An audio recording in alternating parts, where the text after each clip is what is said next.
Greetings, this is Obi-Wan Kenobi, and I have drifted into the Underworld. The Star Wars Underworld. I have a bad feeling about this. Here we go. We must go to the lower levels. The Underworld. You've taken your first step into a larger world. You're after something. Ben. Since I've started the Underworld, I've met so many great friends. Chris. I grew up in the 1990s, and mall packaging is nostalgic for me. Dominic. What I love most about Star Wars is that it's fun and it's all-round good times. So, this is where the fun begins. May the Force be with us. This thing really moves! Whoa! I like this! I can't believe you came all this way to see me. Why am I not in the intro? I gotta come up with a snappy line. What's up, Star Wars fans, and welcome back to another episode of the Star Wars Underworld podcast. We are your source for the latest breaking Star Wars news, reviews, and discussion each and every week. And this week on the show, we'll be catching up on the latest Star Wars news, including the return of a favorite space pirate. And we'll get a preview of this weekend's D23 Expo from a special guest that will be joining us shortly. Plus, as always, we'll be answering your questions at the end of the show. My name is Chris, and joining me, it's Ben Hart, the Star Wars guy. How's it going, everybody? I am glad to be here. I hope that I can stay here. I hope that this nothing happens. Please, everyone cross your fingers and everything and just hope for the best for me, because I just want to be on the show, guys. You're here. It's amazing to actually see here. Actually, what's more amazing is to see more people other than you here as well. Yeah, that is amazing. That's crazy. Roasted. Crazy. it's like now we can have some more people enjoying the Ben Hart, the Star Wars guy song, if we have to play it, other than me. Please, no, I don't want to hear that song while it plays tonight. We need the live studio audience. Yeah, the live studio. Also back with us, let me introduce our live studio audience, all the way from the Raeside, it's Hannah. G'day there, welcome back to the Raeside. What? No, wait, sorry. Whoa, autopilot there. This is not the Raeside at all. G'day there, welcome back to the Star Wars Underworld. Hey, wow, I need to get outside more. Oh, wow, holy crap. Okay. Well, we're here regardless. Good to be back. Can't wait to get into the news and little rumblings and projects happening to date. It's gonna be good. Very excited. You're revealing your plans to take over every YouTube channel a little early. I know, yeah.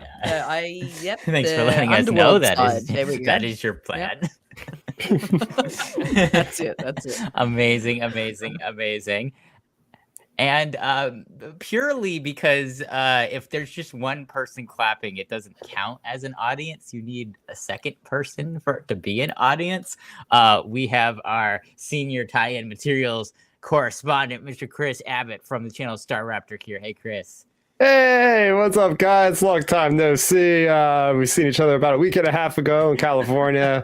A lot of fun over there for sure. A lot of meandering around the convention halls and just waiting in lines and, the usual things you would expect at a convention, although it was my first San Diego along with Ben's first San Diego. So we got to go through the experience together of minds melting with the size of the Hall H line and walking around. So it's complete chaos over this place, so it was a lot of fun. Hopefully to do it again soon. But yeah, happy to be back so soon. This is great because I got to preview the event and now I'm here to also talk a little bit about the fallout, I was supposed. Yeah.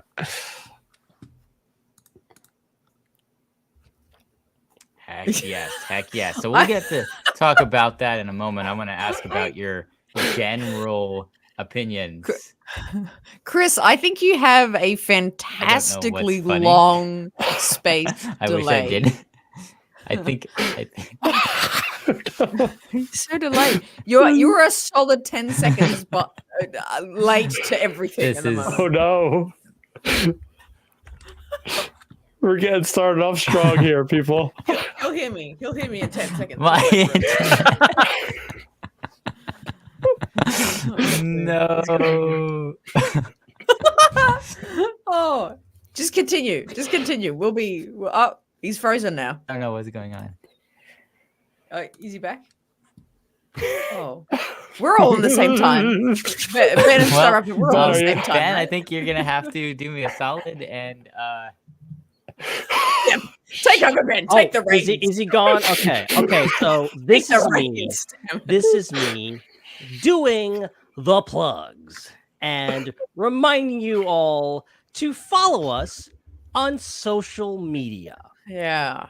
Of course, specifically on Threads. We've got a lot of followers over on Threads, but okay, Twitter and Facebook, they're there too. You can follow us there. Be sure to join our Discord. There's a link in the description for that. And a lot of stuff happening over there. We got game nights. We got movie nights. We're slogging our way through Young Jedi Adventures, a few episodes at a time, and it's been a heck of a lot of fun. And then, of course, subscribe on all the things, on your YouTube, on your favorite podcatcher. And we'll leave a review also if you can. If you're whatever thing you're watching us through or listening to us through, leave a comment, leave a review, tell us what you think of the show. Only if it's 5 stars. Okay, that's the rule. Only if it's 5 stars. And also, of course, we're on TikTok. Also, we don't promote it very much. We are actually on TikTok. We post there every once in a while. It's not super consistent, but we do post. And of course, you're gonna want to check out the Star Wars Underworld Network. It's home to the Raeside, Ion Cannon, Tractor Beam, and Tales from Beyond the Galaxy, and more. Hopefully, in the future, we're gonna bring on some more games because, we're just getting started. I think that's all the plugs. I don't know. I'm be honest. I don't usually do this. Okay, this is not my thing. I think you okay? nailed it. I think that was I usually avoid doing this type of stuff, okay? Because I'm bad at it, okay? But I'm doing it tonight. Nailed it. You do. Yeah, You all did right, it. well, Look, that fills me with confidence. Fills me with confidence. That's to know good. that, You're doing good. I nailed it. Thanks, guys. You're real friends. So, we may, in the near future, be joined by a very special guest host to report in on D23 because it's coming up literally tomorrow. So stay tuned for that. Hopefully, you know who you are. Just call us already. Anyway, but we do have a couple of things to get to in regards. We know something about D23 that they were not supposed to know. First of all, that a new trailer, the very first trailer for Skeleton Crew, is going to be dropping tomorrow night, probably. So that's very, very exciting. And the reason we know this is because the young actor, Robert Timothy Smith, who we all know as Neil from Skeleton Crew, the blue elephant dude. He perhaps mistakenly put in his Instagram post, in his most recent Instagram post, "Hey guys, new Skeleton Crew, check out trailer coming on Friday."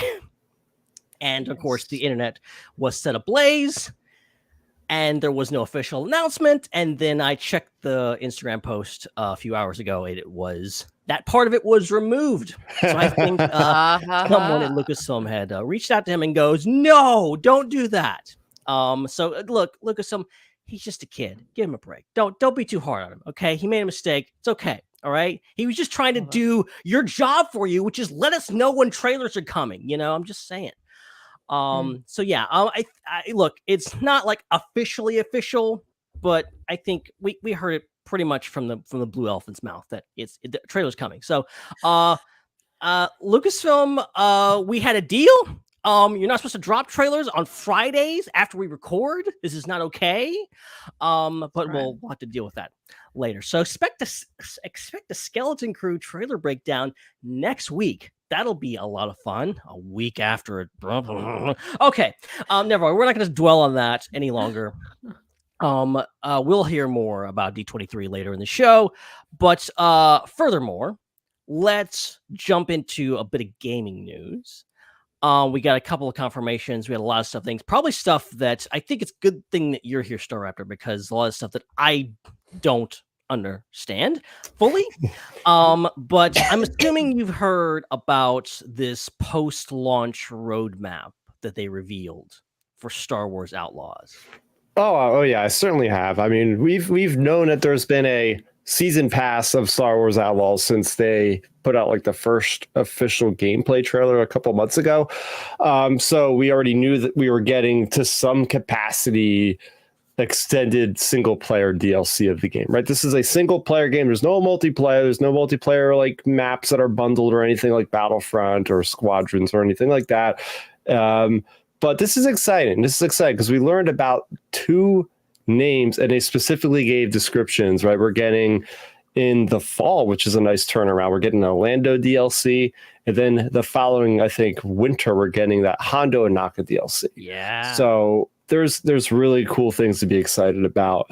And what's interesting about this, if we look to the past with the various Star Wars single player games, besides Battlefront 2, there has been no single player story content additions. Now we did get, for instance, some DLC character packs for Lego Star Wars Skywalker Saga, but the last time we got like a nice meaty continuation of a story was 2017's Battlefront 2. Right around the time Last Jedi came out, we got this really cool 3 mission episode for the Resurrection DLC, which actually like went into the future with Iden Versio, and it was her daughter Zoe or something like that, and they're running around. The First Order just like appears out of nowhere, and it was really cool.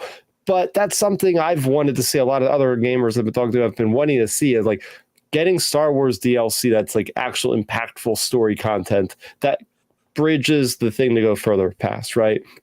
Yep. Unfortunately, Fallen Order, Survivor, they're not into that. The game comes out, which is cool. I respect that. The game comes out, it's done.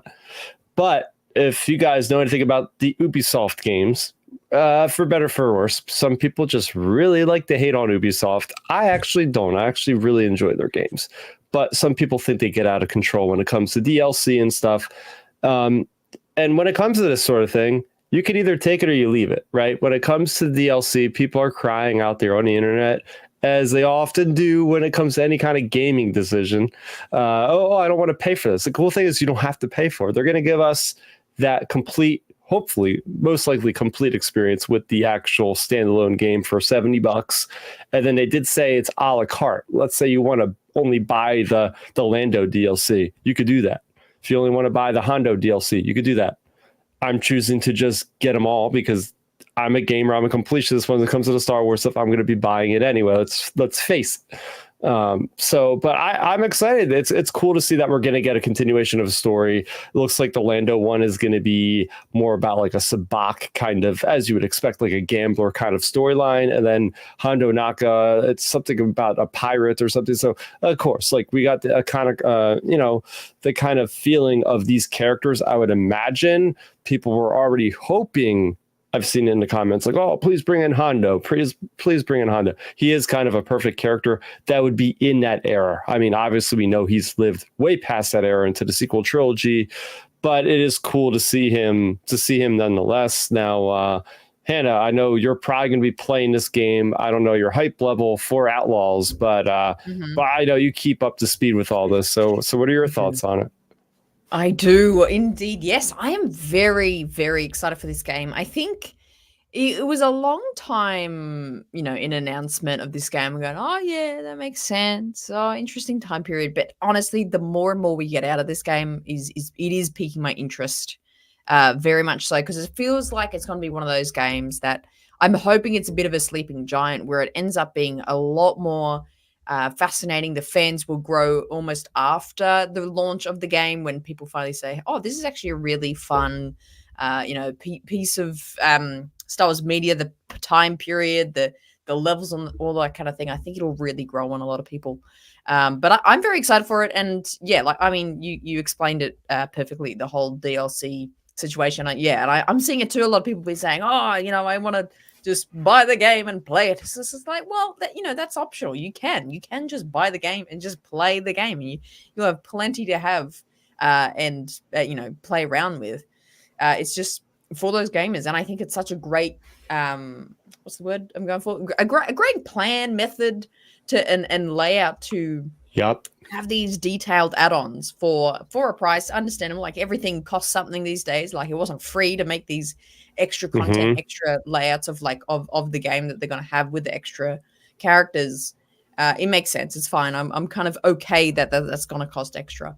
But yeah, to me, it's very logical, and it actually puts more confidence in me about how good this game might actually be, knowing that they have this plan. Because I think with previous games, I mean, I'm not a massive, like, I know the ins and outs of like the gaming industry, but just from my perspective, it's kind of like after the fact they realize a game is popular, and then they go, "Oh, we'll add on this thing because you guys are still kind of liking it here. We'll, to try and keep people in the game, they'll just be like, oh, here's this one thing." And it feels like a bit of an afterthought. But the fact that the game's not even out, and they're like, here's the plan, here's the layout, here's where you can play the game for this amount of time, and then we're gonna drop this here, drop that afterwards. That is just very confident planning to me, and it's not. Those are big characters like a Lando DLC and a Hondo. Just so cool. I think it fits the world. I think it's gonna be cool. I'm ready. Yeah. Oh, we got a special guest. Hey, we have a visitor. Well timed. Yeah. Gee, where are you? What the? Calling into Batu. Hello, can you hear me? Yes, we can. Yes, can you hear us? Can you hear us?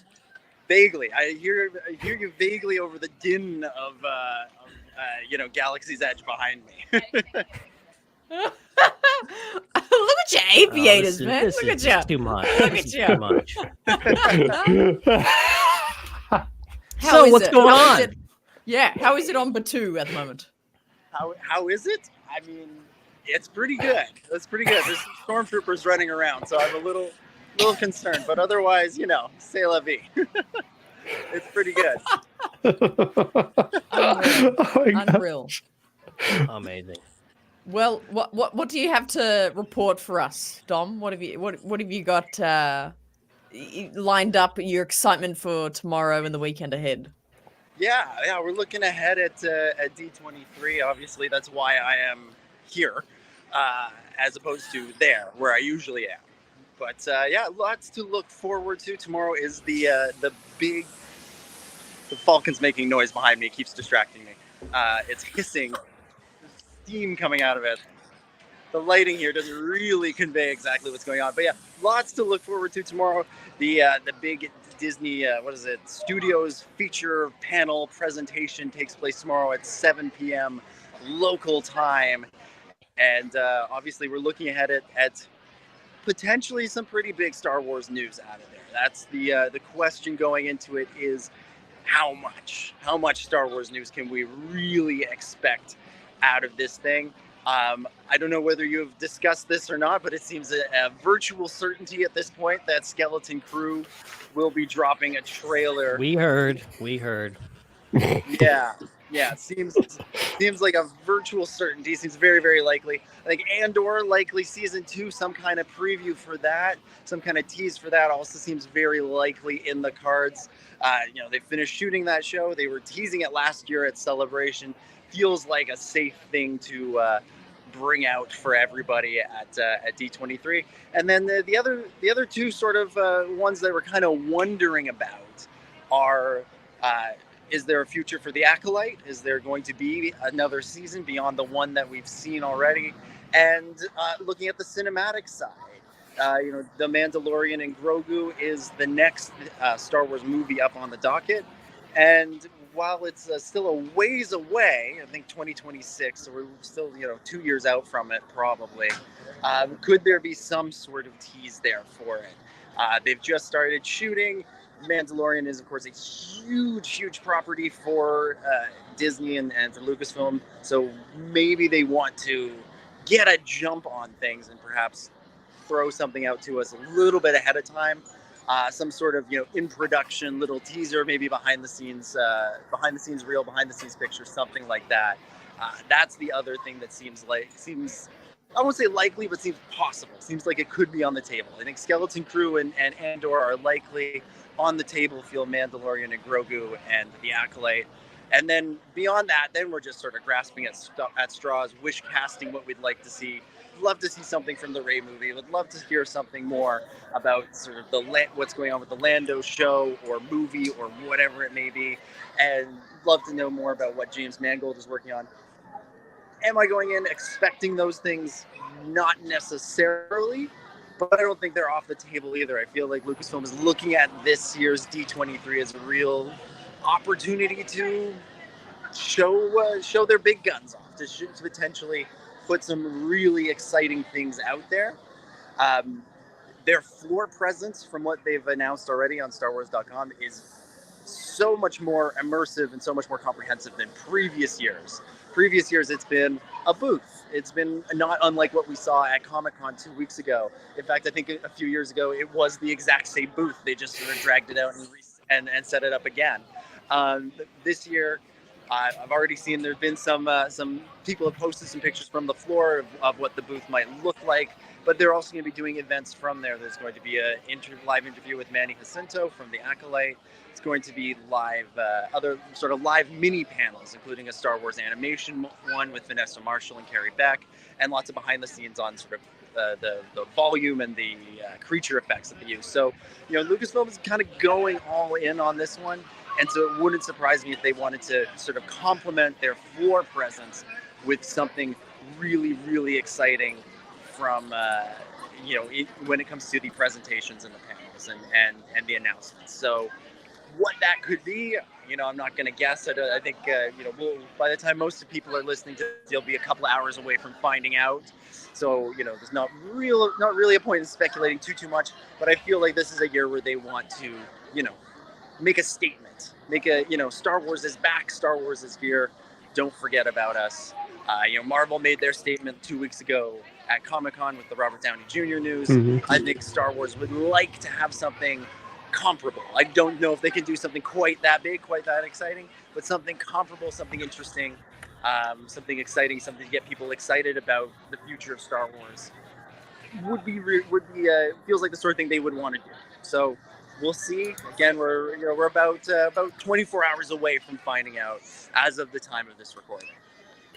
Yeah, one thing I really would like to know more about, because we're talking, you're mentioning all these live action things. There's a big question mark with the animated side of things. I don't know in years past if D23 even mentioned Star Wars animation. Have they ever shown anything for Bad Batch or Clone Wars? Is there any possibility you think they might possibly just announce the name of whatever's coming up next? It's an interesting question because D23 in the past hasn't really been a hub for Star Wars animation.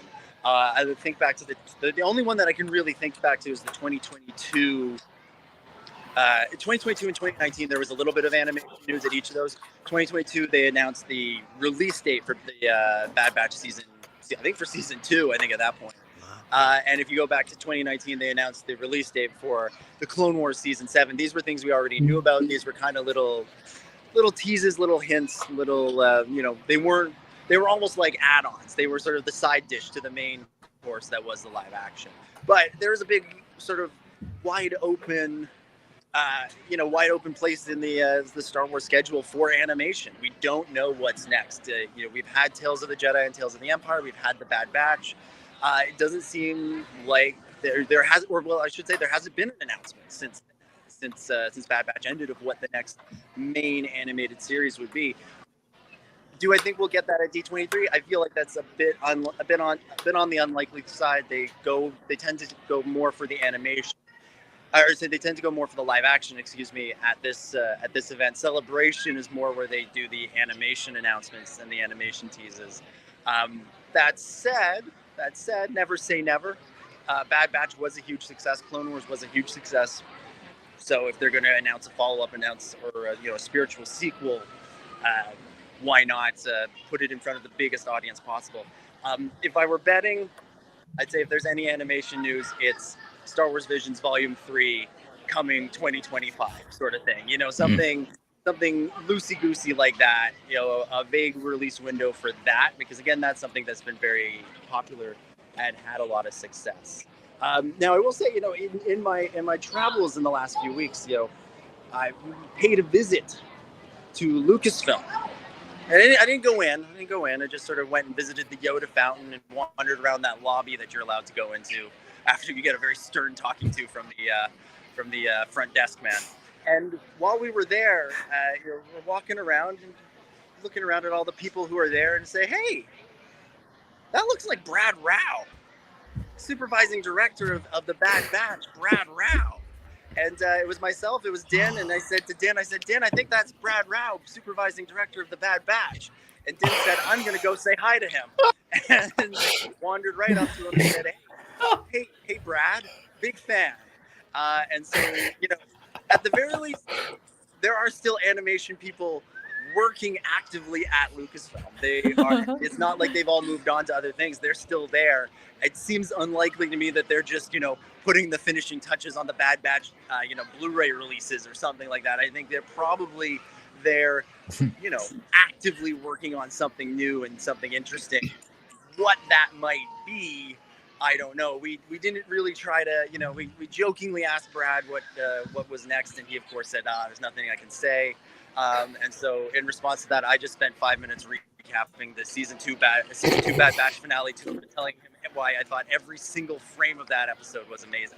So the future of point of that story is the future of animation at Star Wars is bright. The talent is still there. The question is, will there be an announcement? My gut says no, but that's one that I would be very, very happy to be wrong about. Isn't there a Lucasfilm animation panel during D23 too? Yes, so there'll be a panel at the Lucasfilm booth. So it's not like one of the big major panels. It'll be kind of sort of almost kind of like a pop-up event with Vanessa Marshall and Carrie Beck. And from the description, it's a look back at Star Wars animation. Makes sense. But you never know. They could throw in a little announcement, something there to for the people that make the time to go and show up and say, hey, we're here for Star Wars animation. We love Star Wars animation. We'd love, even if it's just here's another Tales of the Something series. That would be awesome. That would be terrific, and that would be a great time and a great place to announce such a thing. But again, yes. Going off past experiences, my instinct is don't expect a ton of Star Wars animation news out of this weekend. But again, would be very, very happy and glad to be wrong about that.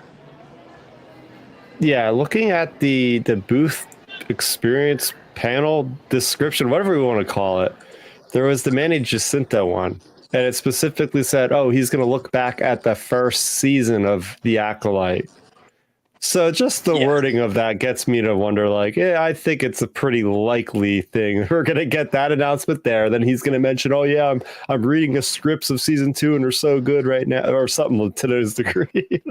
That'd be awesome. Yeah. That was the announcement I was hoping for at the end of that Star Wars panel 2 weeks ago, Chris, at San Diego Comic-Con when Leslie Headland showed up on screen for a moment. It's funny that little the Manny Jacinto sort of mini panel, mini interview thing. It's the way it's worded. It could make you believe it's a look back on the series because it's called a look back at The Acolyte, which sounds like the series is over. But then you read the description and it says season 1. So you could read into it either way. I think they're intentionally trying to keep us a little bit in the dark. Oh boy. Oh no! Coming this way. Being stormed over. Could be in trouble here. Could be in trouble. Gosh. Oh, man. Oh no. Oh no. Oh no. Yes. I'm sorry, guys. Woo! Oh, they just want to know what the resistance is up to. You don't need to use identification. Okay. All right. Yes. Yes. The first border will be watching you. Thank you. Yeah. Oh, good. Great. Yes. Right on. That's so fun. There you go. Wow, that was perfect. Oh wow, that was phenomenal. That was awesome. This is what happens when I don't come on the show for a couple of weeks. So I just bring stormtroopers with me. That's unreal. Amazing. Wow. Well, I didn't even know what we were talking about. Yeah, I don't know how we're gonna top that. I genuinely don't know how we're gonna top that. So I don't know. What else do you guys want to know about D23? Yeah, so I'm generally curious about the culture of D23, just having come back from the amazing San Diego Comic-Con. So you're going to the Honda Center, correct, for the big panel tomorrow? Yes. This is okay. something new for this year. The sort of three big panels: the studios presentation, which is movies and TV shows; the parks panel; and the Disney Legends panel, which is sort of people who have worked for Disney or actors who have done a lot of Disney movies, getting sort of a lifetime achievement awards. Those are all being done at the Honda Center. That's where the Anaheim Ducks play. It's a big hockey arena. They do lots of concerts there. Seats about 17,000 people. So it's a little bit of a step up from Star Wars Celebration or Comic-Con, where the big panel rooms tend to hold about 7,000-8,000. So at the convention itself, what do you guys normally do outside of like the panel? Like is there a big showroom floor, I'm assuming, of the expo hall with a bunch of like Disney licensed stuff, and any like little activations, fun little things you do, photo ops and stuff like that? Or yeah, D23 as an event in the past has been it's quite different from Comic-Con or even Celebration. It's much more focused on activations, displays, photo ops, sort of museum-like exhibits, as opposed to there being a show floor in the way that we think about with most Comic-Cons or Celebration, where there's lots of vendors selling things.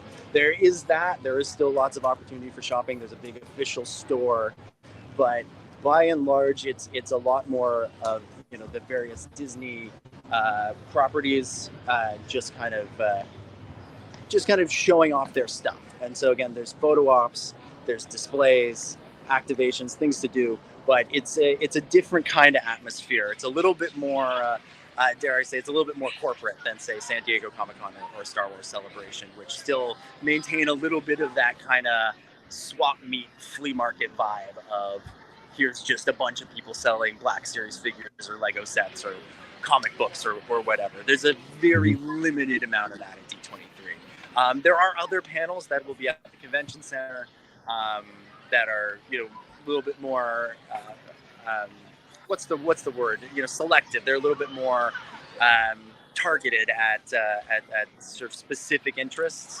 There'll be lots of stuff for people who are interested in the different parks. There'll be lots of look backs at various Disney things.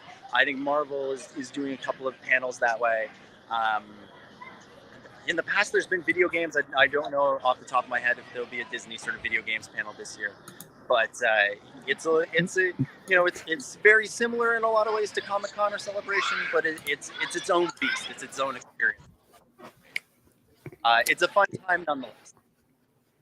Yeah, they did actually announce something on Twitter earlier today about way back when. I think I might have even been on the show at one point when we were talking about this Epic Games partnership with Disney, and there was this like big couple $1 billion apparently, Ben, because you do this more than I do.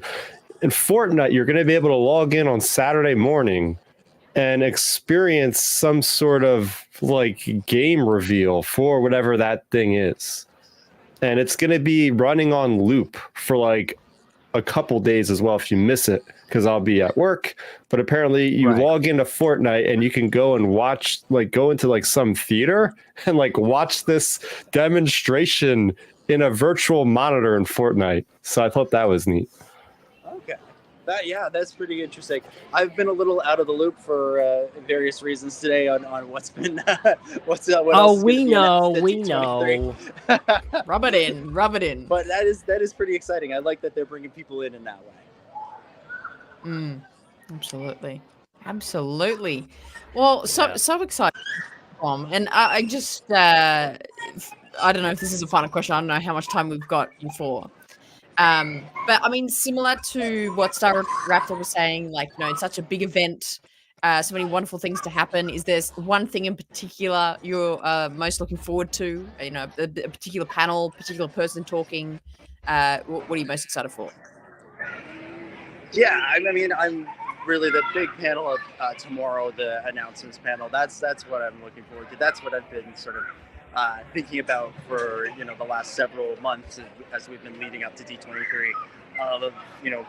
What could be announced there, what might be announced there, and with these big panels, there's the things we go in expecting, like we said, the Skeleton Crew news, Andor news, Acolyte news, those sorts of things. But I'm always hoping that there's going to be something that we're not expecting, something that they've managed to keep secret, something that we don't know about, something to just get us that extra bit excited, whether that's an announcement of a new movie, an unexpected preview, an unexpected clip, something like that. That's what I'm most looking forward to, in addition to just sort of the general kind of atmosphere of being there and being around, being around friends, being around people who are excited to be a part of an event like that. So that's sort of my hope. Again, I've been to enough of these things that it takes a little bit to surprise me, but I hope they've got something in the can for tomorrow. Yeah, absolutely. And again, it's all about tempering expectations, but I do agree with you. Just from the online presence, the past 2 years, I would say, of D23 for Star Wars has been super quiet, super low key. Nothing has come out of it, but it does feel very different this year. It seems a lot more emphasis, and again, not to get our hopes all up, but it's different. It's different this year. Yeah, the last D23 was an interesting one. It was 2 years ago. It was in 2022. It was right before Andor premiered. So there was sort of like one last teaser for Andor that was, mostly made up of things that we'd seen before. We'd kind of seen it all before. Yeah. It was like an early tease for Skeleton Crew. That one picture of Jude Law with the kids blurred in the background and the Jabba's palace droid microphone thing, eyeball microphone thing in his face. That image came from there. That was 2 years ago. There was, I think, actually, to go back to the animation question, a teaser for Tales of the Jedi, although I think it was the same one we'd seen several months earlier at Celebration. Excuse me. That was also at a moment when Lucasfilm was trying to branch out of just doing Star Wars. There was a big presence from Indiana Jones. They they dragged Harrison Ford. No, they didn't drag Harrison Ford out there, but they had James Mangold and Phoebe Waller-Bridge out there to promote Dial of Destiny. Warwick Davis was there to promote the season of Willow that existed for a while but no longer exists. There was sort of a Lucasfilm presence that wasn't entirely Star Wars based. This year, everything has shifted back to being Star Wars. The indie movies seem to be done for now. Who the hell knows if anything's ever going to happen with Willow again?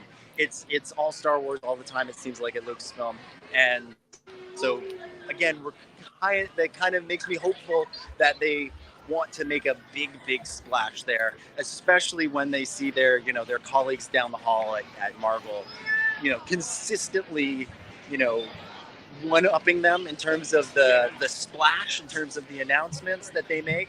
I think you have to go back to 2019 for when Lucasfilm last kind of, was the biggest thing at one of these D23s with the Obi-Wan Kenobi announcement when Ewan McGregor came out on stage and confirmed that yes, he would be back. So you're looking back, God, 5 years at this point, 5 years into global pandemic ago, since Star Wars was the big thing to come out of one of these things. And I don't want to overdo the expectations, want to temper the expectations, but it seems like things are looking to be moving in the right direction for Star Wars to do that. Oh yeah. Plus, when you think about it, we haven't even had Celebration this year. So this is Star Wars' one chance to have that huge spotlight on it for a public fan event where you can really rile up the crowd and get people excited. And the fact that Andor will have been done by the time, the next Celebration in Japan happens in April, you're going to have a lot of these things that have been announced will be done. So this is their opportunity to also show us maybe some stuff we might be able to see more of, in Japan in April. Yeah, exactly. This is the one opportunity to preview Skeleton Crew at an event like this. I suppose you could do something in New York if you wanted to, but this is sort of the big stage for something like that. And why not kickstart the promotion for Andor Season 2, which likely, it could potentially be out by the time Japan rolls around, or more likely it will be coming out right around the time of Japan. So it'll be sort of like Obi-Wan Kenobi at Celebration Anaheim 2 years ago, where maybe there'll be a big screening during the convention, like they did for Obi-Wan 2 years ago, or like they did for Mando Season 3 last year in London. So there's this is the opportunity. This is the chance. This is their time, and we'll see what they deliver. We'll find out in 24 hours or so what exactly. I'm sure there's somebody who's listening to this on Saturday going, God, they were so wrong about all of the announcements. What idiots. They lost the slate. Like, if it wasn't for the stormtroopers, this segment would be ruined. Yes, that's true. So I'm assuming. Oh, go ahead. No, I was just going to say that now would be the perfect time to release that Andor Season 2 trailer that none of us have seen, totally not have seen in detailed quality. Ben, you're doing something with your face there. I can't quite figure out. It's almost like you're suggesting you've seen it. No, I would never admit that. Here's the thing about that though, Ben, is I think if there's going to be an Andor trailer, it was going to be completely different to that one, because that one was made while they were still shooting it. They were just using shots that would look good without much effects. The season has been shot. The season, they're editing, they're in post-production. They could do a lot more if they wanted to. So, if there is going to be some preview for Andor, one, it wouldn't surprise me if it's exclusive to the room. But two, it wouldn't surprise me if it's completely different to what we saw over a year ago in London. Would maybe similar to the way they did the Acolyte. The Acolyte trailer was similar, but also different because they probably had more stuff shot. The whole show was finished by the time they released that first trailer online. Exactly. So we'll see what's in store, what's on the docket. But go ahead, Chris. Real quick before you leave, you got all the info. So if there's those of us that aren't fortunate to be in the room, when and how are we going to be able to find out this information at our fingertips? Like, how are we going to find this information? What's going to happen? They're not live streaming it to us, unfortunately. So where are we going to go for the details? Yeah. Well, as much as I hate to say it, I think Twitter is the place to look. I think anything official will be thrown out on the at Star Wars accounts, and I'll put out whatever I can as fast as my thumbs can go. On at the SWU. I don't know if we'll be able to get like specific quotes, but we may be able to get some vibes and give you a sense of what to expect from the official account in a matter of minutes, probably. Great. You could actually hide a camera inside Percy the Puffer Pig, I think. I think you can get away with that. They should check him. Amazing. Yeah, I don't think. Yeah, we'll see if they make you. In previous years at D23, they've made you like seal your phone in a plastic bag during some of these panels. Oh, I don't. They've never made me seal the puffer pig inside a bag, so you never know. You could get one of those real That could tiny, work. tiny cameras in the snout. Yeah. Oh, that's great. That is great. That's very inhumane. I'm assuming your arm is getting tired at this point. Yeah, a little bit, and also I think I'm due to go. Steal some coaxium for some guy named Hondo. So I better go take care of that. But I'm glad I could stop in. Good luck with the rest of the show, and hopefully we'll have lots to break down from D23 next week. Amazing. Pleasure Thank having you. Bye, dog. It's a wrap. So good. Was delightful. What a guy. And he brought some friends too. How nice of him. Wow. Those Brought stormtroopers some, were- It's like the first a couple months ago I came on the show. I was on the show and Wikipedia was in the chat. Yes. And now I show up on the show and freaking First Order stormtroopers are berating us live on camera. What else is gonna happen? It's wild. It's a And he was wild hamming it time. up too. You saw him. He was hamming it up to the camera. He was wagging his finger in the camera. That stormtrooper knew what was up, man. So good. Wow. Gotta love it. Gotta love it. Gotta love it. All right. So yeah, have fun, Dom. We totally don't all hate you back here and it's totally jealous. Yes. Yeah, a lot to look forward to in 24 hours time. I think we're gonna have a lot to talk about from D23. It's gonna be a lot of fun. We actually glossed right over Skeleton Crew off the top. And I know you guys we have some pictures. I know we'll probably get a trailer, probably tomorrow night. But Starrapter, he's back. Just showing off my background on YouTube. Oh, I did. They're only letting me like sporadic, like 20 seconds of good communication at a time before it gets bad. Starrapter, what did you make of the new photos from Skeleton Crew that we got last week? Yeah, they look really sweet. I keep going back to the blue alien, of course. Neil.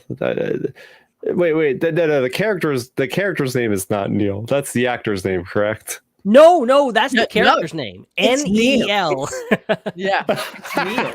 It's so good, right? I was laughing so hard at last week's show. Part of it to your guys' misfortune and miscommunication, but also because the ridiculous name of Jude Law's character and how Chris kept pronouncing it, and you were just like, "This is the worst name in the world for Star Wars." Like, John. I don't know how to say his name. I can't even pronounce it. Nawood, whatever his name is. Gerard Wood. So that really was funny, but yeah, no, I mean, it looks cool. I like the speeder bikes because it does. You guys mentioned Spielbergian kind of sensibilities of, yes, I love that ambient type feel. Like Kathleen Kennedy was saying that from the moment this was announced, that's what that show is going to be about. I did see the trailer back in London last year, and it was that kind of Stranger Things feel of these little kids getting caught up in this adventure that's bigger than them and gets them sucked into something that they never would have expected. Crazy adventure. And looking at I think they put a synopsis as well last week for it, and it looks like something that Star Wars, quite frankly, might actually need right now. We're so into this big galactic events of the Acolyte and Mandalorian changing the galaxy forever, and all this stress is on the creators and on the characters of the actual things themselves. But when you have something that is so low key as, hey, some kids are caught up in the Star Wars galaxy and they're just doing their thing, I think there's something to be said for that. As like, I think a lot of the viewers are probably going to go into this not having the highest expectations, not for a bad reason, just because we don't know what the heck this is. We're just going to watch it and it could be amazing. It could be great. I mean, the guy that's behind this, directed the 3 Spider-Man movies that are really highly praised. So, I mean, his track record is good. You got people attached that are directors that are some of the best directors in Hollywood. I mean, you got Bryce Dallas Howard. You got the Dan and Dan team. What's Everything All at Once or whatever? Yeah. So there's a lot of, and there's even more talent that I just can't name off the top of my head. I remember them showing slides at Celebration last year, and it was like, wow, they got those people to work on this. Like, there's something with the script that must be just amazing and refreshing for Star Wars. And right now, I like the Acolyte. I know a lot of people didn't really like the Acolyte, but maybe this is that one thing, kind of like how the Mandalorian was after the Rise of Skywalker, where everybody was kind of down on it, and Mandalorian came and everybody was just loving it. Huge moment for Star Wars. Like, hey, I'm not writing this off, because there's every possibility that this could also maybe bring a lot of people back, and I'm excited for that. But I mean, the aesthetic wise, like the photos themselves really look good quality stuff. I like the aesthetic of the visor on the one character, kind of like a low bot / droid type of thing. But yeah, I'm digging it so far. Yeah, I like the idea of it being a lighter fare. I just like, this is just going to be fun. It's not galaxy changing, world breaking. It's not huge. We got all that with Acolyte. We got the heavy stuff with Acolyte. Well, let's get something more fun and just generally, just something that's there's less stakes. So yeah, I think that actually Skeleton Crew might deliver on that, and I'm sure there's going to be some bigger stuff happening. I'm sure we're gonna get a Carson Teva cameo, because we get that in all the Mandalorian shows. Like, I'm sure that's gonna happen. But other than that, like, just kind of just a fun little show. But Hannah, I'm very curious actually, because I have not heard your thoughts on these photos and your overall impressions on Skeleton Crew. So fire away. Yes, yeah, 100%. Starrapter, actually, you summed up my thoughts on just this show overall really well, of that I think this is needed. That is my big statement with this show, and with all these photos coming out and hopefully a trailer tomorrow, that's becoming more and more prevalent to me, that this show is needed at the moment. You've both said it. That's like, we've had the big galaxy changing moments. Acolyte was a big statement in Star Wars history. Even Ahsoka to an extent as well. These really big Force characters coming into play, which I love, and I think they've done well with. And I cannot wait for an Ahsoka season 2 and things like that. But I think I can see definitely the need for an adventure type story for Star Wars that is just something within the galaxy that is, we're just following, getting to know these characters, and we get to really enjoy them, and it's in the Star Wars context. I think a little bit of that energy is what Andor was for me, and Andor has grown on me. I didn't love it straight out the gate, but upon rewatching Andor, is that feel for me that it's a pocket of time within the Star Wars window. Like, it's still important, the characters are still meaningful. But it's an adventure. It's its own kind of little window of Star Wars time. And I think and hope this is what that show does for us as well.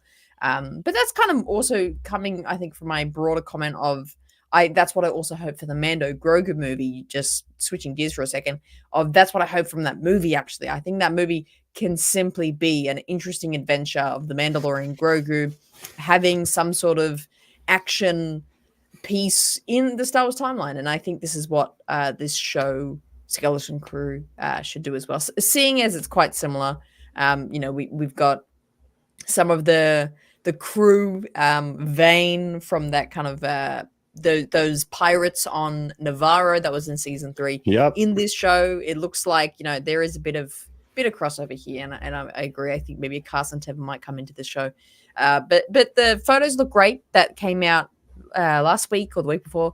The photos look great. It looks Star Warsy to me. So yes, again, just so excited for this trailer to see what it's really about. Very keen. Yeah, I think it's fantastic that, correct me if I'm wrong here, but I think it's been a long time since we had kids like as lead focal points and lead characters in the Star Wars anything that's live action, right? Mando, yeah, Grogu's an infant alien. We can't really relate to that guy, but there's a lot of 12 and 13-year-olds out there that are going to relate to these characters just like I related to Anakin Skywalker back in 1999. I was basically the same age as Jake Lloyd with that movie. So I was able to get more ingrained in Star Wars because I was on the playground going around making, different noises with blasters and different things like, yeah, I'm Anakin and all this crazy stuff. And you don't understand like the power that has on a kid's imagination, being able to look up and see like, hey, I'm like that guy over there or something. It's a really cool thing. So to bring it back, I think there was quotes around for how people that were involved with the story were naming it, just calling it just pure joy or something to that degree. Like this brings that whimsical joy. And when's the last time we've really experienced like that in Star Wars? Having that feeling of amazement and wonder in a fantasy setting where it's just, wow, that is so cool. What is happening right now before our eyes, like looking through the lens of a kid experiencing that. I think that if they can harness that, this is going to be huge. Yeah, I mean, obviously we've had kids as main characters. You said it, Anakin. But like, having a bunch of kids, like this is obviously the comparisons are there, the Stranger Things of it all. And just like and it's not just Stranger Things, it's like what Stranger Things is based on, which is like E.T. and these movies that were made. Spielberg is best known for his movies that are like, he was really interested in getting the kids' point of view. And I think that's going to be interesting. I don't think Jude Law is going to be the main character. Obviously, he's a big name and he's going to be in this a lot. I think it's definitely going to be from their point of view. And that's, something that we've never really seen before in Star Wars. I think that's a really interesting way to bring this about. And so that's an aspect that I'm really interested to see how they flesh it out. Yeah, I'm very curious about the terminology used in the synopsis about they get lost in like an unknown galaxy or something like that. Like what? Like they almost hint at it, like almost like, what are they talking about? Like Peridia? Like what's this other unknown charted area of the galaxy or something? I'm just very, very, very curious. And I know Hannah mentioned the character from Mandalorian. Like, what is the other big connection? We know this is set in that timeline. I'm very curious if they'll show us a little something in the trailer tomorrow.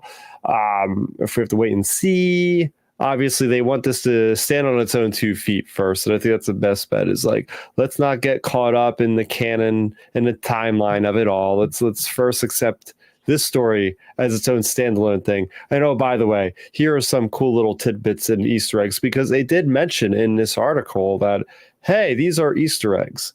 By the way, before I lose my train of thought, I thought it was interesting how they even broke the news. It wasn't through a StarWars.com article. It wasn't through like a teaser trailer posted on YouTube. It wasn't even through like EW.com. It was through People Magazine, of all places. And wow. I was just like, what? Like, I was like, oh, this is coming from this source. I just thought that was interesting. I don't know if it has something to do with this being like with kids. I don't know if that resonates more with kids, People Magazine or something, but I thought that was interesting route for Lucasfilm and Disney to go on. That's all. I find it curious how like promotion works these days for some reason, but that was something that made me scratch my head a little bit. It's weird. I don't know how they distribute these exclusive things, because they do this quite a lot. They will, they recently announced the big new book trilogy. Yeah. The Reign of the Empire, I think is the name of it.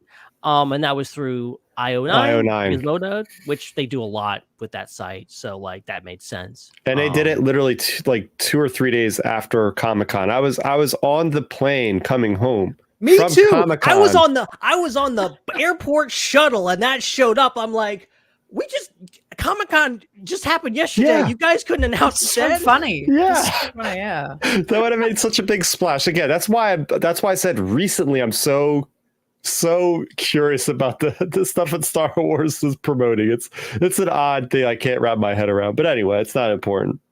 Yeah, it's crazy. And then, like D23, like, oh, we're going to get all these announcements from D23. Like, we're getting nothing tomorrow. We're getting nothing. And then, like, next week, they're going to announce, like, the Skeleton Crew trailer. And here's the animated series that's coming out. Yeah, exactly. Yeah. Look, I've learned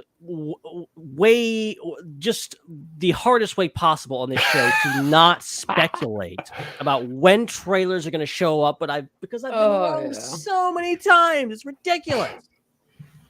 Yeah, definitely. I think also just talking about like hilarious times we have really amped things up on the show. I am still scarred from that show 2 years ago of D23. We were like ready, promoted. Hey guys, this next show we're going to talk about everything that happens for D23. Oh my god, it was so exciting, and there was like not a peep of Star Wars news that happened. Like there was like a new Black Series figure. Like that was it. There was like nothing. We all just turned into that Chris Farley meme. We're just going, what happened? Yeah. What happened to the announcements? It was so funny. It was so funny. We amped it up so much. We're like so excited next week. Whoa. But yeah, it is funny. It is funny how, trying to predict things and when things are going to drop, because it's they're a bit funky with their timings, but hopefully this is true. We'll get the trailer tomorrow. Hopefully. Fingers crossed, guys. Fingers crossed. Trailer tomorrow. Something. Give us something. Because another big question is like, we don't know a lot about this future Star Wars right now. Like we don't know the next animated series. We know a bunch of the movies. We really don't know a lot about them. We know one of them is shooting now or soon, Mandalorian and Grogu. There's a lot of unanswered questions now, and a lot of them could be answered tomorrow, but most of them probably won't. So let's just assume nothing happens, and they will be happy that something happened. Reasonable expectations. I think that's good. I think that's a good way to approach it. Hey, let's get back. So Dominic just came and just wrecked the whole show. You see how he did that? You see what he did? He just came and just wrecked. We were in the middle of conversation. He just shows up, dominates the whole conversation. We were in the middle of talking to Star Wars Outlaws. Yeah. Triumphant return yes. of Hondo Ohnaka, which is the internet has been on fire recently about two things. One, the return of Hondo, and one, everyone hates Ubisoft for some reason about all their season pass. So I'm glad you guys addressed that. But yeah, we got some things called we got Star Wars Outlaws Wild Card coming fall 2024. And the synopsis is Kay is hired to infiltrate a high-stakes sabacc tournament, but as she crosses paths with a notorious gambler, Lando Calrissian, she soon learns that another game is being played. And then Star Wars Outlaws, A Pirate's Fortune, coming spring 2025. The Trailblazers' reputation precedes Kay as she runs into veteran pirate Hondo Ohnaka, who is looking to settle an old scores with a ruthless gang of pirates. So, getting Lando, and it's been a while since we've seen Hondo, so I'm very excited to see Hondo, even though I'm not really planning on playing this game anytime soon. I'm really excited to see the gameplay of Hondo, because how is he going to be represented? We've never seen we've seen him like in real life at Disney, Galaxy's Edge, and we've seen him in animation. We've never seen him in something like this before. Yeah, the game definitely has a more realistic representation of the Star Wars world, as you would imagine Jedi Survivor, like that kind of realistic version. We've seen Hondo. Last we've seen him, I guess, would have been in Rebels, which is like 2 years before Battle of Yavin or something like that. So wow. A lot of time has passed, and we do see a difference between what he looks like, obviously, in Rebels versus what he looks like, after The Force Awakens and all that on the ride. So very interesting stuff there. This game, it is worth noting, deals with the Underworld, as you could probably expect from Outlaws. So, these characters are the characters that would fit right in. It makes sense. They're not going to be necessarily shoehorning these characters in, because it would be very likely for Kay Vest to walk into a cantina and see Lando there playing a card game, or walking around a spaceport and seeing Hondo Ohnaka, giving a bunch of orders to some weak-way pirates loading cargo onto something. So it's right at home, and it's cool that we're kind of expanding these characters' times. I'm very curious about Lando, because Lando is such an important character at this point for like the rescue of Han Solo. I mean, if we're going to see Lando, could we see Chewbacca? What was something that really excites me about this game is there's already so much lore that's already in this area between Empire and Return of the Jedi, right? You go over on Tractor Beam, me and Matthew were talking about this whole era for like over a year of this whole thing with this Crimson Dawn saga that was happening with Kira, and it's happening with the carbonite of with Han, and it was in different hands of different people that are all going after the carbonites, and then it finally ends up at Jabba's palace, and there's all these battle plans being drawn up. When can Han be rescued? Is now the right time? The battle with the Empire is at its utmost right now. We don't really have resources or time to get somebody to go over there and rescue him right now. But then Leia is also thinking, like, now if we don't do it now, we'll never get a chance. So there's like so much like very big continuity stuff that is threaded throughout this time frame that I'm very curious to see how they input certain characters, because there's a lot of things happening right now. So yeah, I mean, I'm just thinking like let's do a head count here on crime lords. We got, of course, Jabba, we got Kira, we got not necessarily crime lords, but just like big cameos. Like we got Lando, we're getting Hondo. Who else could show up in this game? Do we have any big predictions? Well, we see him in a trailer. Obviously, Jabba the Hutt is a big player in this game, right? So we go to his palace, of course. But I mean, I think they are downplaying the heck out of the Rebel and the Empire influence in this game. The whole idea of this game is that there is a big heist, the biggest heist you'll ever know. And I keep speculating, they're going after, we're getting the idea of how they get the Death Star 2 plans, because in the current canon, we know that the Rebels know about there being a second Death Star, but they have not found out a way to get the plans. They haven't even talked about how they're going to secure the plans, because I think Lucasfilm knows that maybe this is the way we get that story in this game. K-Vest might be perhaps going after the plans, and I feel like we're going to get that story that we've seen a lot in Star Wars, where it's like the character is set in their ways and eventually they'll join the rebellion. I really feel like Kay might join the rebellion by the end of this, and she's gonna bump shoulders with some of the high command, maybe Mon Mothma, maybe some of these other rebel leaders along the way. Maybe Leia shows up in a conversation or something like that. Of course, then you might get a lot of people going, the galaxy is so small. Why is this person running all these characters? But I think there's a shot, because they have been very secretive about that part, even though we know those things are in the game. Yeah. Yeah, Hannah, absolutely. you got some stuff for us? I don't have any names to add to the pot, because I think the names that we already have, like the idea of Kira even being confirmed to be in this game, seeing her in the trailer was just awesome. I think that's such a big ticket for me of a storyline that I'm super interested in.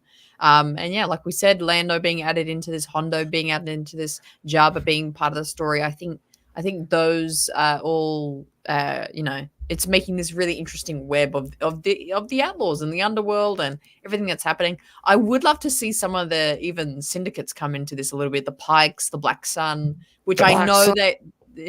Yeah, but I might need to be corrected here, Starrapter, because have they been dismantled by this point? No, because of the Crimson Dawn. No. The blacks, and this is the thing that I have been shouting from my little hill over here about the Black Sun. I have a bone to take with Lucasfilm, with Outlaws. Okay, so Matthew could back me up on this, because the Black Sun were very, very big in these comic books, and it's so strange how you can have this very big reputation system with the Pikes, with the Hutts, with these other new syndicates that are created just for this game. Zendik Besh with the Ashiga clan, which is like these insectoid type of creatures from Kijimi.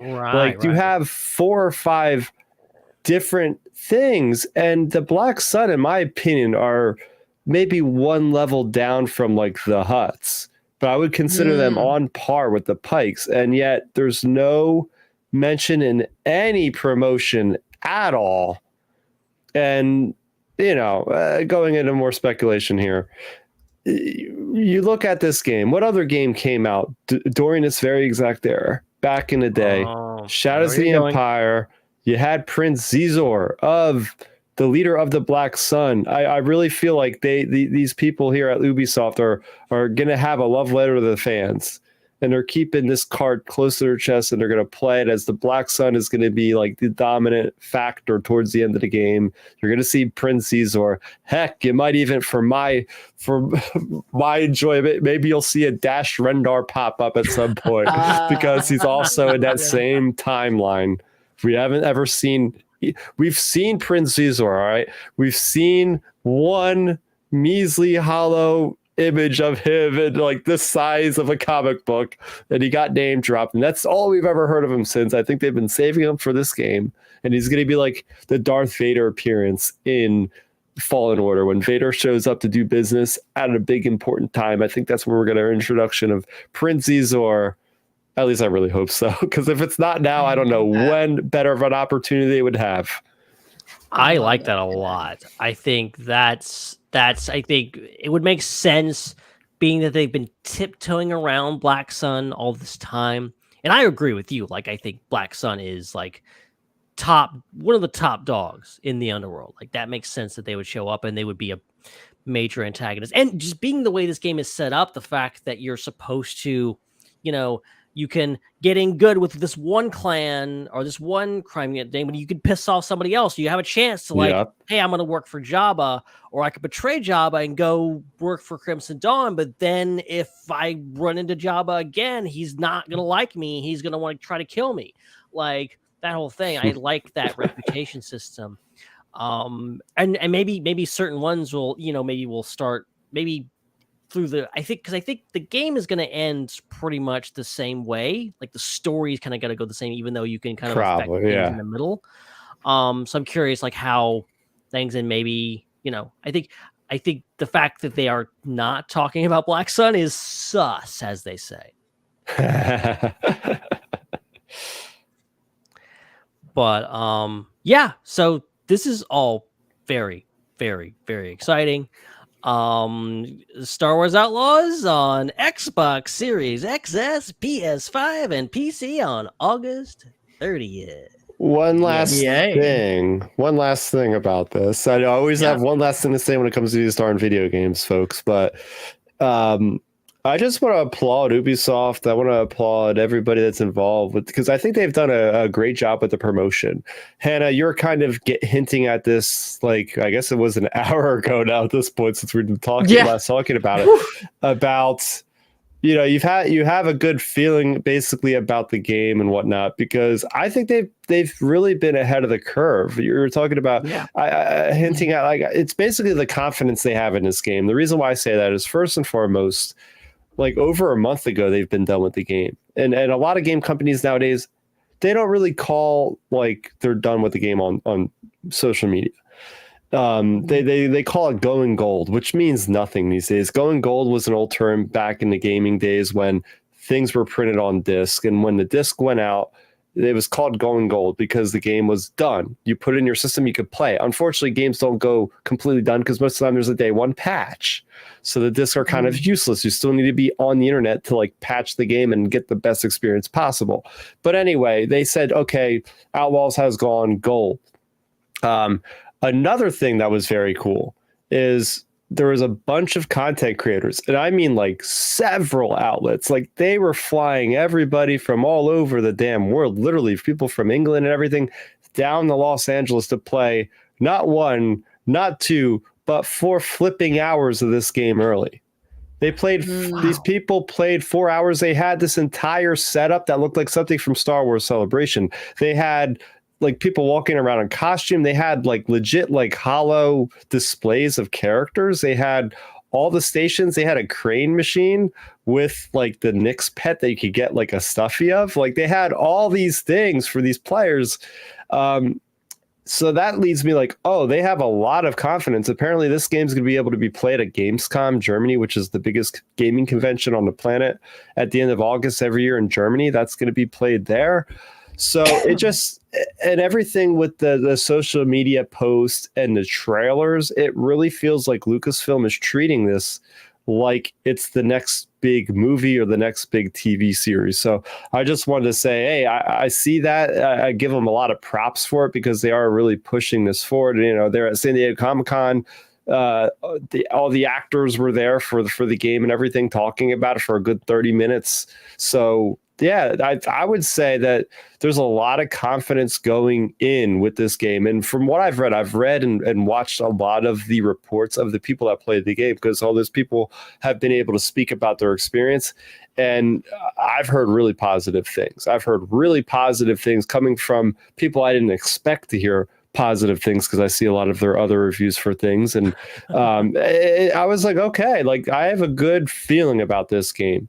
You know, like there's a couple little nitpicks people are giving it for, oh, maybe the stealth is kind of annoying sometimes, but I can get over that because generally it looks like it's a Star Wars game. And I know, Ben, you mentioned about Ubisoft and how that's got like a black mark for some gamers. And that basically comes from the idea of like, you're playing Assassin's Creed, you just want to get through like a 20-hour game, and the game just keeps going on and on and on because there's all these other things, and people call it bloated because there's too many quests to do, and you get overwhelmed, then you just put the game down because it just takes. Apparently, this game's a lot more streamlined. It doesn't feel like a Far Cry clone. It doesn't feel like an Assassin's Creed clone. The side quests are organic. There's not too many of them, but you feel like there's enough to where like you're actually having an adventure. And the moment-to-moment time and gameplay seems really good. So, yeah, I would say remain positive on this because it looks like a lot of people have enjoyed from what they've played so far. And, of course, it's only a 4-hour snippet of what they played, but, you know, that's a vertical slice. They're going to show you what they want to show you when it comes to a game preview event like that. You know, keep your expectations tempered, but at least the skeleton of the game looks to be pretty good right now.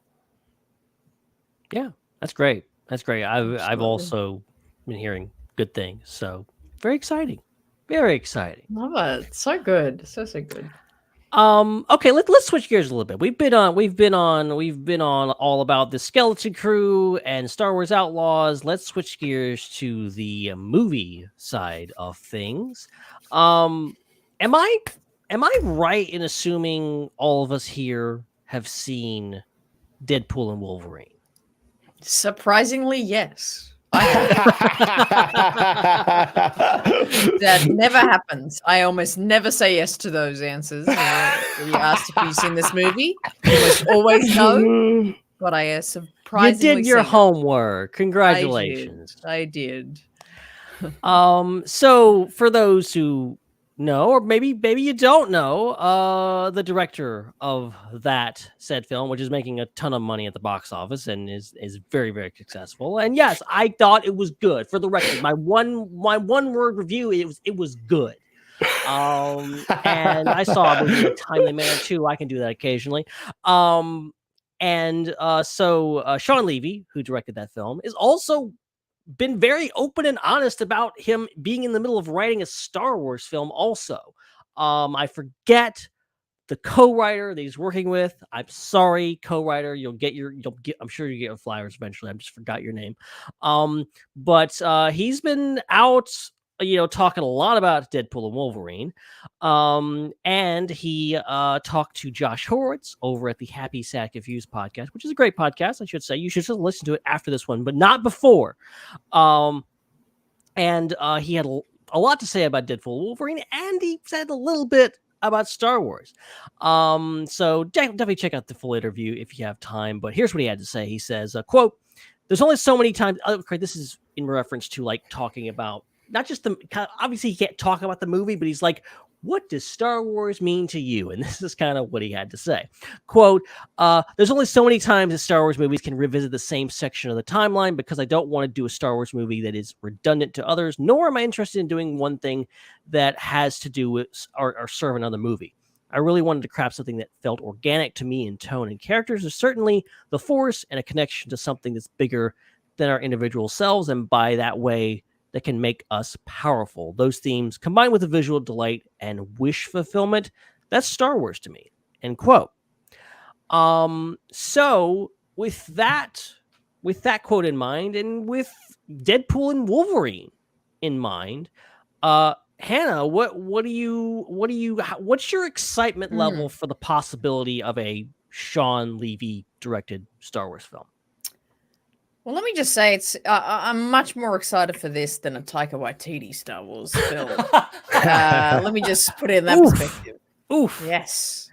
No, I think this is a really interesting prospect. Again, it's so tough with these Star Wars movie news. I was excited for the Patty Jenkins Star Wars movie, so I don't want to get too excited about things. But Sean, he's talented. He's clearly making successful media and movies at the moment.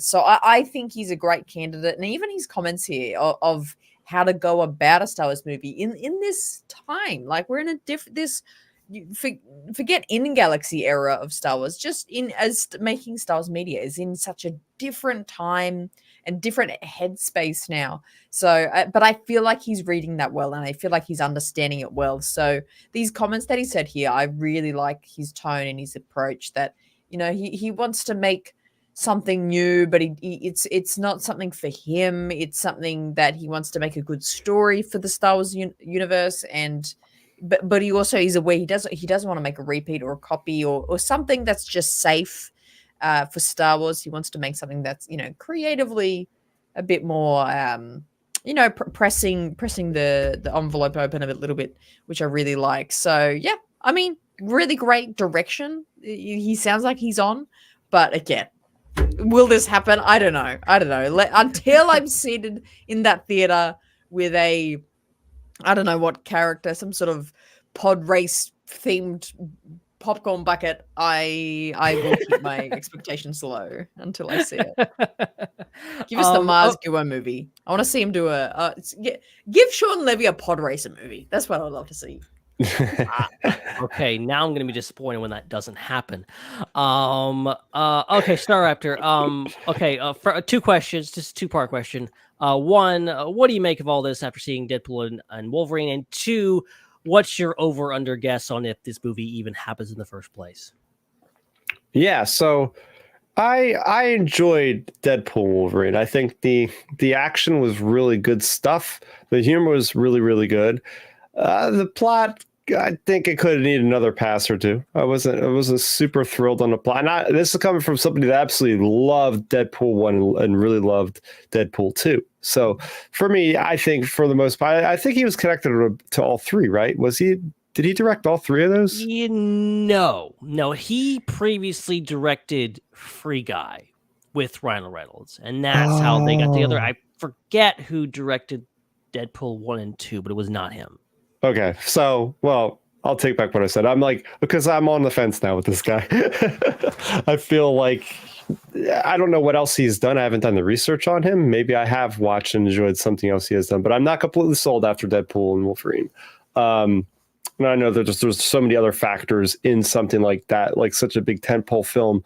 There could be, you know, influence from the studio and different things like that. So I'm not going to blame like all of that on him.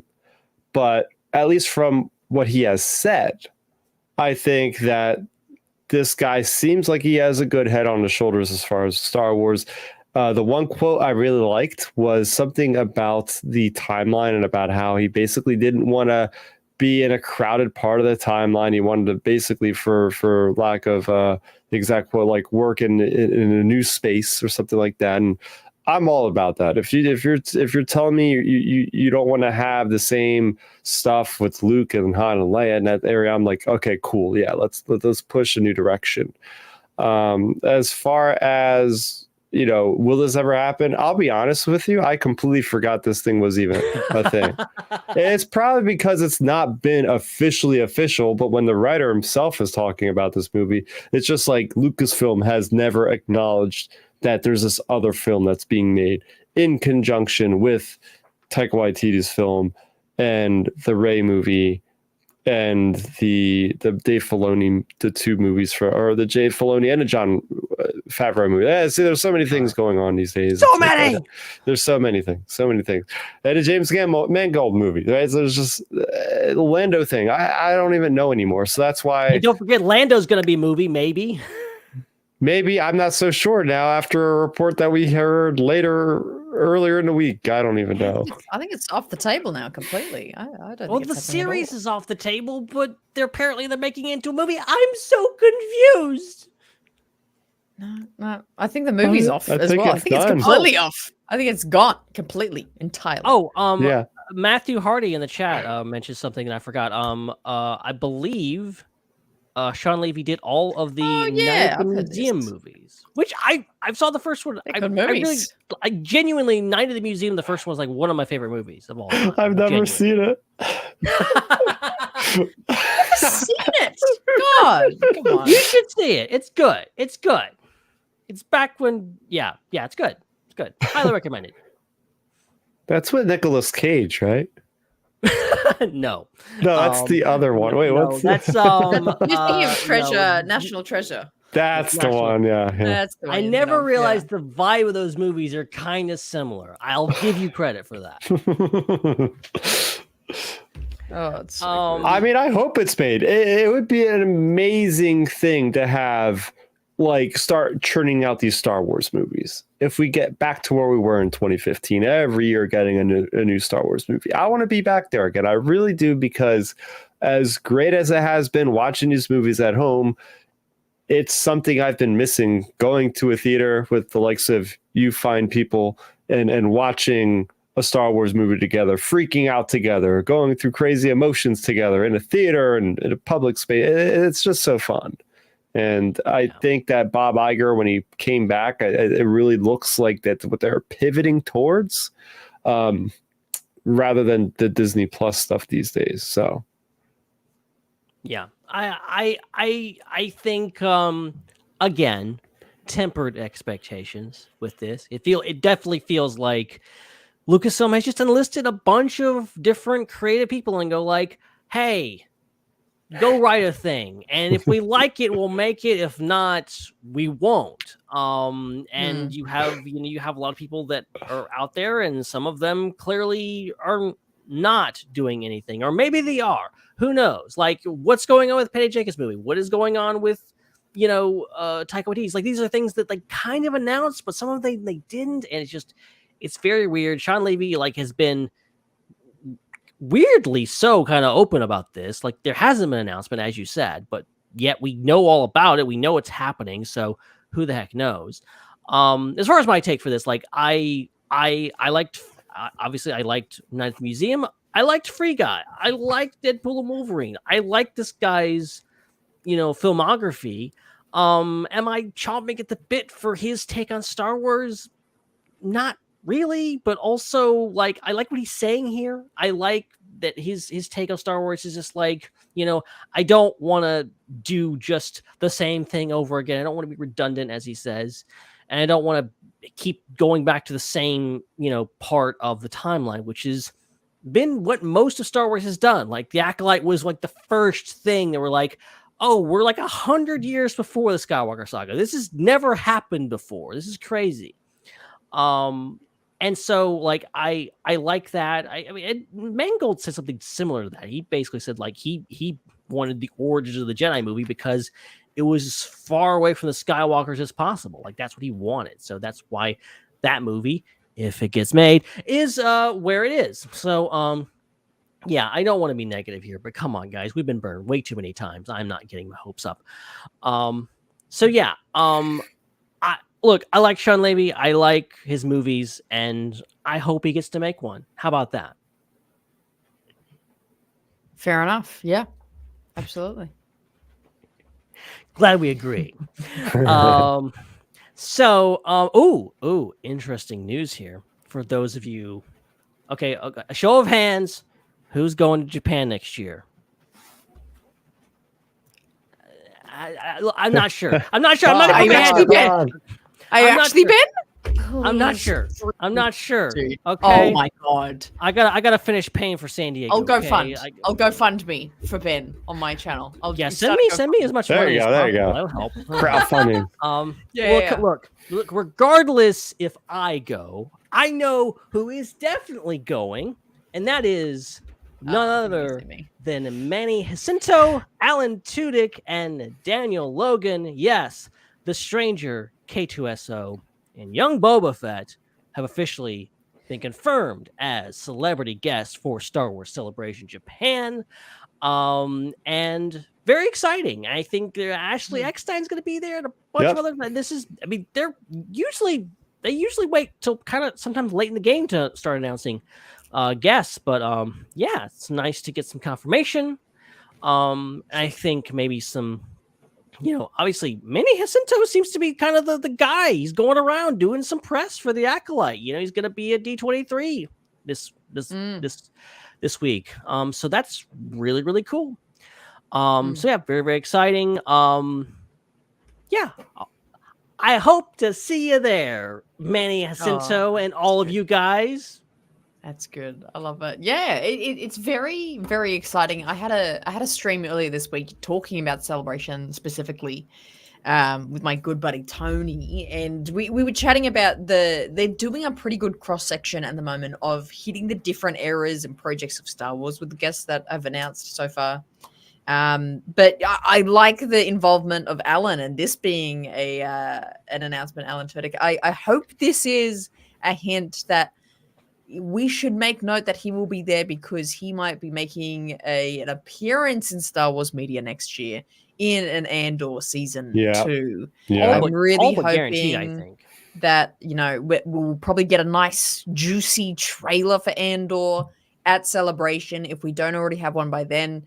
We might get a teaser before then, and then probably a big trailer at Celebration, and then hopefully we have perhaps Diego Luna, Alan Tudyk, and the girl that plays the girl that gets the mind wipe thing. What's her name? Adira Arjona.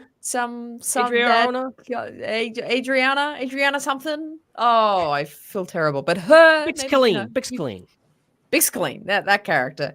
Hopefully they have them come out on stage and of course on Tudyk, K2SO, fan favorite for Rogue One fans. Hilarious guy. Have him come out on stilts. Yes. In the backpack of shame. Oh, that'd be amazing. That'd be great. Oh, yeah. On those stilts. I mean, it's crazy because I remember being in my hotel. This is taking it back. My very first celebration, I think it was 2019. I think I was getting ready to go to the next day of Celebration. It was probably on a Thursday when I flew in. Celebration Chicago. And we got the news on StarWars.com. Oddly enough, that I remember this. I remember where I was. I was in that hotel, and I was like, "Oh my gosh!" They announced an Andor series, and apparently Alan Tudyk is going to be K2SO because it literally says it in there. And then they're like, "Wait, there's no K2SO in season 1. What's happening here?" And there was this weird going back where nobody at Lucasfilm was acknowledging that he would ever be in another season of Andor. And then at one point they were like, there was going to be 5 seasons of Andor. Then we got to 3 and now we're at 2. So it's always been up in the air, but he's always been something I would assume would eventually be in the show. So yeah, it is. It was surprising not to see him. I mean, we saw a KX droid in Andor season 1, but no K2. So I was thinking. So Tony Gilroy has all but promised the K2 will have a role. Hopefully it's not in the last 5 seconds of the show. That would be really weird. Yeah, but good. Yes. Good. Hopefully we'll get the whole cast out there, including Alan. Good announcements. That's what I mean. Yeah. Great, exciting. Very exciting. Very exciting. Some other Star Wars TV news, perhaps the most anticipated release in who knows how long. Season 2 of Young Jedi Adventures is coming to your Disney Plus very soon. I forgot when it comes out. I'm so excited. I forgot when it comes out. There's shorts on Disney Plus now that you can watch. There is. I need to catch up on those because Same. the shorts are great. But we actually got a clip from season 2 this week. And we're not going to play the clip because Disney would hate us. Okay. We like being on YouTube, and Disney would come down on us with the big old hammer. But the clip, for those of you, you can find it over on, I'm sure all the official channels have it, and we reposted it. But it's a clip of Nubs, and he's like discovering this like ancient lightsaber, this like ancient ornate lightsaber, and he comes across a mural of a Puba, his species, an adult version of a Puba, who the little blue guy, for those who don't know, Nubs. And he's so we're maybe getting, and D. Bradley Baker actually teased. There's a great interview that Star Wars Explained put out, I think it was today, with D. Bradley Baker, and D. Bradley Baker teased that we might see an adult Puba, and we might see and hear what they sound like. So very interesting, because I've been curious all this time. Like, Nubs is a baby. He's a little guy. What's he gonna look like when he grows up? And maybe we'll get that answer in season 2. Getting that Zeb treatment there of finding his long lost, tribe and his identity as a what's his species name? A Puba? A Puba, apparently. The Puba species. So yeah, really interesting. I love how hardcore Puba Troopers. I love how hardcore they're going with the storylines of Young Jedi Adventures. I personally haven't watched any of it, but it's incredible how deep people are going on it. Oh my god! I know, shocking. But I hear it's very popular with the kids at the moment, which is good. That's what you want to be happening. So there you go, some deep stories coming from Nubs. I am not 100% serious. Okay, we've been watching on the Discord Young Jedi Adventures in detail, and it's good. It's good. I'm not just saying that. Okay, it's genuinely like I'll be watching it and being like, whoa, okay, like just ask Joel, because usually he's the one there, like, witnessing me going like, whoa, what they're doing this? What? I'm very energetic when watching it, because like there's cameos, there's voice cameos. They have like celebrity cameos that show up, people, really famous people that show up in voice characters. It's wild. I think, look, there's no shame as an adult watching this show, because it's genuinely, it's a great show. So I'm genuinely excited for season 2. I love it when they put the High Republic characters in there, like Bell Zettifar and Loading Greatstorm, and Marak from Starlight Beacon is around. They go visit Starlight. They're running around the halls, and it's like, this is the beauty of the Star Wars continuity team, man. Just putting all this stuff together, it all fits hand in hand. It's so good. But yeah, I mean, as far as like the adventure of it all, I've watched through all the episodes and really, do enjoy that. It can be watched by an adult, but also enjoyed by a kid, because I've experience. I've watched my niece and nephew watching this, and they really liked it a lot. And then I got my nephew into Star Wars because of it. I bought him his first action figures were Nubs and a couple other characters. That's the gateway to Star Wars. Lucasfilm, they nailed it, man. That's amazing. Well, can't wait for more Nubs. Nubs Nation, rise up. We're gonna be super excited. Okay. So I think we have just a little bit more time, and maybe just enough time to cover a couple of questions that we got from the Discord. Of course, Ask the SWU is the segment we always do. You can always send us super chats. You got like 5 minutes to send a super chat. If you want us to answer your question live on air, send it in like right now, because we're getting close to the finish line, folks. We're going to answer some questions from Discord. If we get them before then we'll get to you, but it'll have to be for next week otherwise. From the Discord, we have Vlad Sander, who says, I have a question. Yes, it's Vlad again. Beyond the content that we are now getting, what Legends events or people do you think could make a transition to canon? For example, Thrawn was a Legends character for years before they canonized him by bringing him into Rebels. Could we possibly get a Dash Rendar, Naomi Sunrider, Kal Katarn? You just mentioned Dash Rendar earlier, but I quite like Kal Katarn. Yeah. Get us a Kyle Katarn and Jan Ors in here. Come on. Yeah. I mean, the crazy part was with the first Outlaws reveal trailer, there's a character that looks suspiciously like Kyle Katarn. Now, he did get debunked that it wasn't him because apparently his name is Jalen, and he's like one of your mentor type characters you're going to be going back and forth with. Yeah, I remember that. Yeah, I was like, rare. That's interesting character design. That's going to make a lot of people disappointed when they find out that he's not that character. But okay, cool. But yeah, no, that's a great pool. That's a great pool. There's a lot of characters that I experienced in Star Wars canon where I'm like, that guy is a Kyle Katarn vibe. There's a current comic that me and Matthew are talking about on a monthly basis called Star Wars Inquisitors. And it is set right after the events of Revenge of the Sith. It's all about, as you would expect, the Inquisitors hunting down a Jedi. And this is a new Jedi that was just created called Tensu Run. And Tensu Run is just a human male character, and he's got Kyle Katarn vibes. I've never mentioned it on our show, but I really feel it. He's got this Jedi that's hiding out, but he's also going against the oppression of the Empire. So I don't know what Cal Kestis is doing. So I feel like Cal Kestis is kind of in that same boat. Like the Lucasfilm likes kind of bringing spiritual characters, like spiritual success characters back. I feel like to a certain degree, but I feel like one day we will get an actual Kyle Katarn at some point.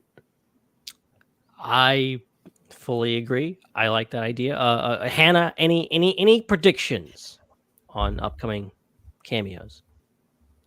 None. I guess this is a good one. I'll put my name to that one as well. I think that'll be pretty cool. But I'm not super big into the EU stuff. Is this even you, Kyle Katarn? I just know zero. Yeah, about Kyle he's Katarn. Legends right now. As a name.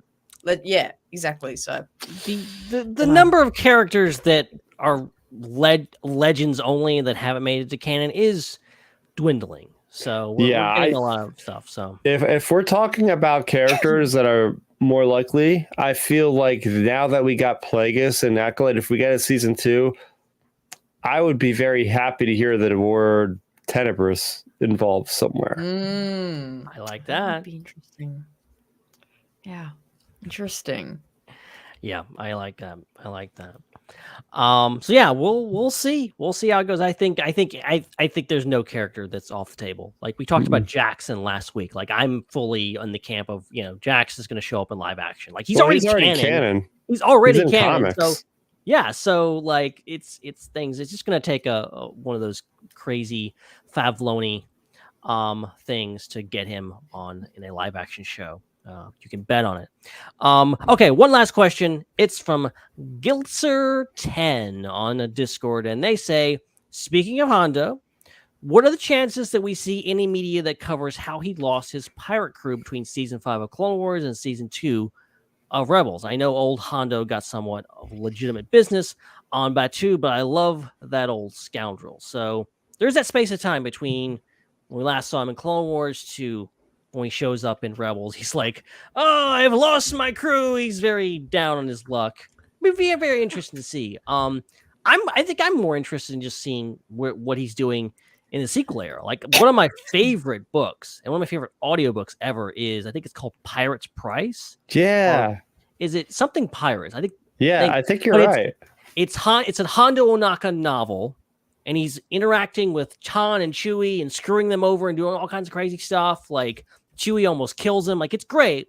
But it's narrated by Jim Cummings as Hondo Ohnaka, and he's doing all the voices, including Hondo's. It's wonderful. I would very much love to see what he's doing in the sequel era, what he's doing in every era. Come on, we don't know how long Clatuanians or whatever his species. Weequay. We don't know how Weequay's age. Maybe he was around during the High Republic. Maybe we'll see him pop up in the Acolyte. Who knows? Oh yeah, certainly. Yeah, I mean, that character, I don't even know what the lifespan of a Weequay is. I mean, they could live on for 200 years for all we know. Yeah, it's just he's got the Lando energy, right? He's just like he's by himself at one point, then he has a crew at one point. Yeah, he's unpredictable. It could very much be one of those things where it's like we still don't have the story of the bounty hunter that Han ran into on Ord Mantell. We still don't know the origins of Yoda, and maybe we'll just never know what happened to Hondo's crew. I love that. So ominous. Let's put it in an animated show. Come on. I love it. Tales of the Pirates. Pirates, actually. Yeah, he's not a bounty hunter. Tales of the Pirates. There. Oh, that would be legitimately interesting to see like what they would do with like 3 episodes of a Tales series with Hondo as the focus. Like that would be Conjure Club. Yeah, we'd have Conjure Club show up. That's what step 1 done. Oh yeah. That's so good. I'm hey, lay it on me. I'm good. That'd be great. I think we conquered it, guys. I think that's it. I think we did it. I think we did it all. We talked about it all. We're going to hopefully have a whole lot more to talk about next week. Yes. But for now, I think that will wrap things up for this week. And it's great to have you both on. Thanks to Chris, the other Chris, for showing up, at least for a few minutes. Sorry that his connection just went out. It's just a good thing that you two were here, because we withstood the test of time here. Yeah, because I would have been stuck here talking to myself like Chris was last week. That would have been so good. So good. We dodged a bullet, guys. Dodged a giant bullet. But yeah, that was hell of an episode this week. Cannot wait to have you guys back. Of course, follow us on the social medias at the SWU. Check us out. Where's the music? Discord. I want the music while you do this. I don't know which music to. It's the rock one. It's the rock music one. Okay, here. Let's hope it's not just too loud. There we go. There we go. Oh, there we go. Yay! There we go.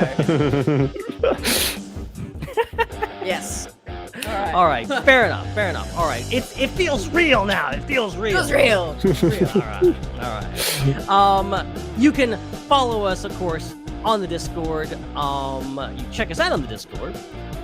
You can go over to, of course, YouTube. Subscribe on YouTube. Subscribe on your favorite podcatcher, and review us. Leave a comment. Do all those things. And check out the Star Wars Underworld Network, the Raeside, Ion Cannon, Track the Beam, Tales from the Gallon Galaxy, and so many more. Hannah, thank you so much. Seriously, thank you for showing up. This was that's okay for showing up this week and pulling your weight and being here for me when no one else was except for Starrapter and making this show wonderful.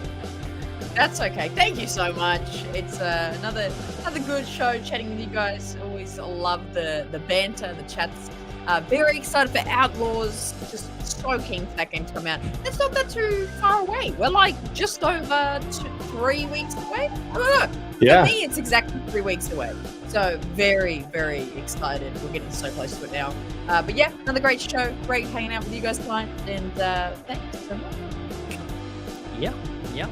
Glad to have you. And Starrapter, Chris, it's really good to have you back. I know it's like really weird.